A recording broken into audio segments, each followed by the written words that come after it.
Good day, everyone. I'm Justin Inato, and today I will talk about a very serious and urgent issue affecting young people in Cebu, the rapid rise of HIV cases. Thank you for giving me the opportunity to speak about this important topic.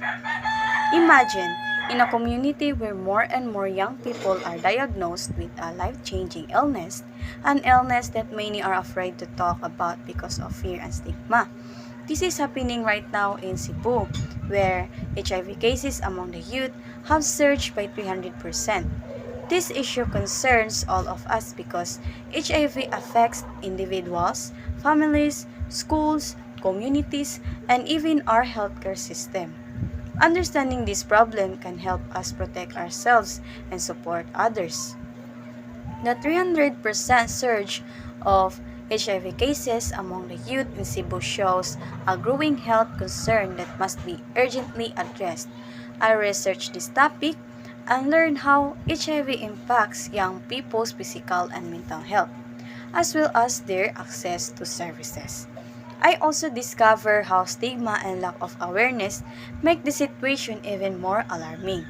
Today, I will first discuss the impacts of this surge, then explain the major challenges behind it, and finally present possible solutions to help reduce HIV cases among the youth. The 300% surge in HIV cases among Cebu's youth has brought several serious impacts. Public health services are becoming strained as clinic and testing centers struggle with overcrowding. Many young people also suffer from social stigma, leading them to hide their condition because of fear of judgment.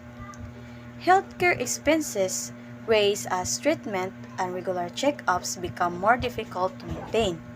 On top of these, mental health issues such as anxiety, depression, and isolation become more common among those affected.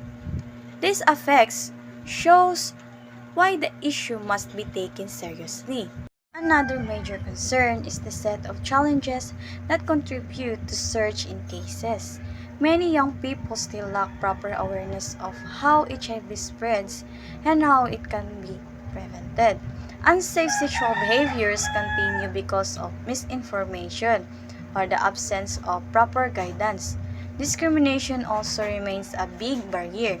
Fear of being judged prevents many youth from getting tested or seeking treatment early. Some areas even lack youth-friendly clinics or affordable healthcare services, making it harder to control the rising numbers. Despite these challenges, there are practical solutions that can help. Comprehensive sex education in schools can equip young people with accurate, age-appropriate misinformation so they can safer make choices. Creating more youth-friendly health programs can encourage early testing, counseling, and treatment. Anti-stigma awareness campaign can help normalize conversation about HIV, reduce discrimination, and promote openness. Stronger partnerships between the government and NGOs can also provide better resources, wider outreach, and stronger support system for the youth. This solution can greatly help slow down the rising cases and protect young people from the further risk.